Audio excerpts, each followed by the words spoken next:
BJP के जो leaders हैं और मोनू मानेसर का जो पॉलिटिक्स है कि मुसलमानों को गाय बचाने के नाम पर मार दो, दलितों को गौ हत्या के नाम पर मार दो, ये सेम पॉलिटिक्स है बीजेपी का। जो कपिल मिश्रा का, अनुराग ठाकुर, परवेश वर्मा का पॉलिटिक्स है, वही मोनू मानेसर का। सवाल ये है कि मोनू मानेसर ना तो पुलिस को मिल रहा है ना उसके साथी पुलिस को मिल रहे हैं, लेकिन वो लगातार मीडिया में बाइट देते नजर आ रहा था। आप एकदम सही सवाल पूछ रहे हैं। हम लोग भी ये पूछना चाहते हैं कि जेएनयू में जो वायलेंस हुआ था उसमें जो कोमल जो स्टूडेंट हैं दिल्ली यूनिवर्सिटी की, वो किसी को नहीं मिल पा रही हैं। जब नजीब गायब हो जाते हैं जेएनयू जैसे सेंट्रल दिल्ली के कैंपस से, तो उसको ढूंढने में कोई काम नहीं किया जाता है। 1 महीने के बाद तो कैंपस की सर्च होता है, तो जब लोग एक्चुअली गायब होते हैं, पीड़ित तबके से लोग गायब होते हैं, तब उनको मिलते नहीं है। लेकिन उमर खालिद को उनके घर से उठा लिया जाता है बिना कोई एविडेंस के। हम ये जानना चाहते हैं कि अगर इसको इंडिया को लार्जेस्ट डेमोक्रेसी बोलते हैं, तो ये कौन सा डेमोक्रेसी है जहाँ पे जो लोग का आरोप सिद्ध नहीं है, जिनके खिलाफ एविडेंस नहीं है, वो जेल में बंद है, और जो साफ तौर पे आरोपी हैं वो खुलेआम पब्लिक में स्टेटमेंट्स दे रहे हैं। बीजेपी के लीडर्स उनके क्या बोलते हैं समर्थन में रैलियां निकाल रहे हैं। मानेसर में महापंचायत का आयोजन होता है और वहाँ कहा जाता है कि मोनू मानेसर को फंसाने की कोशिश की जा रही है, हम उसके साथ हैं, वो निर्दोष।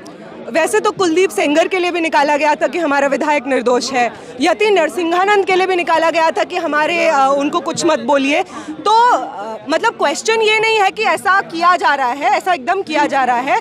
क्वेश्चन ये है कि हम कैसे दौर में रह रहे हैं कि रेपिस्टों के, मर्डरर्स के लिए सपोर्ट में कुछ लोग आके खड़े हो जाते हैं। और ये कुछ लोग ऐसा नहीं है कि अनआइडेंटिफाइबल ग्रुप है, ये कुछ लोग के बारे में जब हम समझने का कोशिश करते हैं, हमको बार बार वही नाम देखने को मिलते हैं। हमको वीएचपी का नाम देखने को मिलता है, हमको बजरंग दल का नाम देखने को मिलता है, हमको एबीवीपी का नाम देखने को मिलता है। तमाम संघ के जो छोटे छोटे संगठन अलग अलग जगह पे अलग अलग नाम से चलते हैं, उन सब का नाम देखने को मिलता है। हम सबको याद है कि किस तरीके से आरएसएस रिस्पॉन्सिबल था महात्मा गांधी के असैसिनेशन में, उसका पूरा हाथ था, और तब उसके बाद वो बैन होता है। तो आज अगर हम लोग देख रहे हैं कि आरएसएस के संघ के अलग अलग ऑर्गेनाइजेशन जिसके लिए रिस्पॉन्सिबल हैं, तो उसके लिए कार्रवाई क्यों नहीं हो रही है? मीडिया जो है गौ तस्कर वर्सेस गौ रक्षक दे रहे हैं, मीडिया जो दे रहे हैं हेडलाइन गौ रक्षक वर्सेस गौ तस्कर। यहाँ पे आप एक शायद आपने पोस्टर कैप्चर किया होगा जिसमें पूछा जा रहा है, जिसमें कहा जा रहा है कि गौ हत्या नहीं लेकिन इंसान हत्या सही। हम यही पूछना चाहते हैं। एकदम सही बात है कि जिस तरह से हम लोग देखते हैं कि सड़कों पे गायें पड़ी रहती हैं, उनकी हत्या हो जाती है, मौत हो जाती है, बहुत खराब हेल्थ रहता है। एकदम ये रिस्पॉन्सिबिलिटी स्टेट को लेना चाहिए कि जितने भी जानवर हैं इस देश में जिनको प्रॉब्लम्स हो रहा है, उनका आप ध्यान रखिए। लेकिन क्या आप उन जानवर को बचाने के लिए इंसानों को मार देंगे?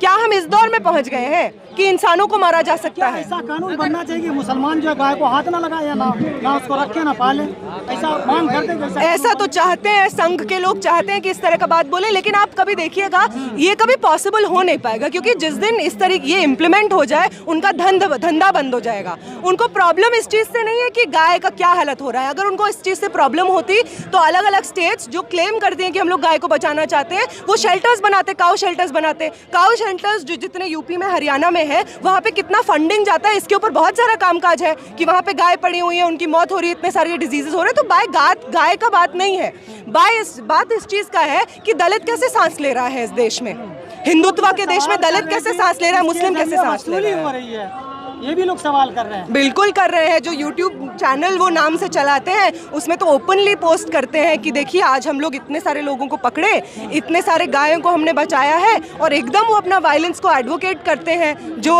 कल महापंचायत हुई, परसों जो महापंचायत हुई है, उसमें ओपनली लीडर्स ने बोला है कि हम लोग हैं गुंडे।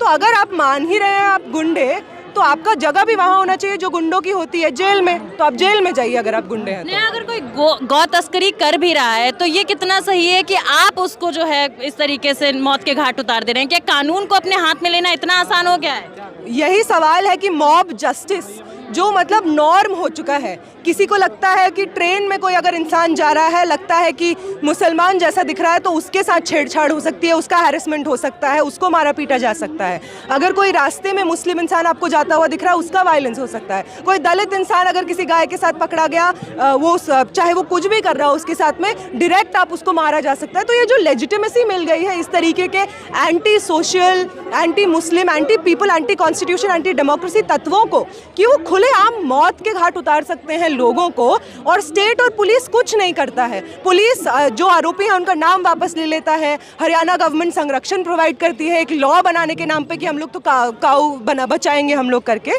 तो इस तरह का दौर क्यों आया है, कैसे आया है, कौन फोर्सेस हैं जो ऐसे दौर के लिए रिस्पॉन्सिबल हैं कि दो इंसानों का आपस में, हम लोगों का जो जहाँ पे हम लोग रहते हैं, आपस में दो लोगों का एक दूसरे के प्रति एम्पैथी खत्म हो गया है, मोहब्बत खत्म हो गया है, फ्रेटर्निटी खत्म हो गया है। हमको समझने का, पूछने का जरूरत है कि कौन फोर्सेस है जो इसके लिए रिस्पॉन्सिबल है।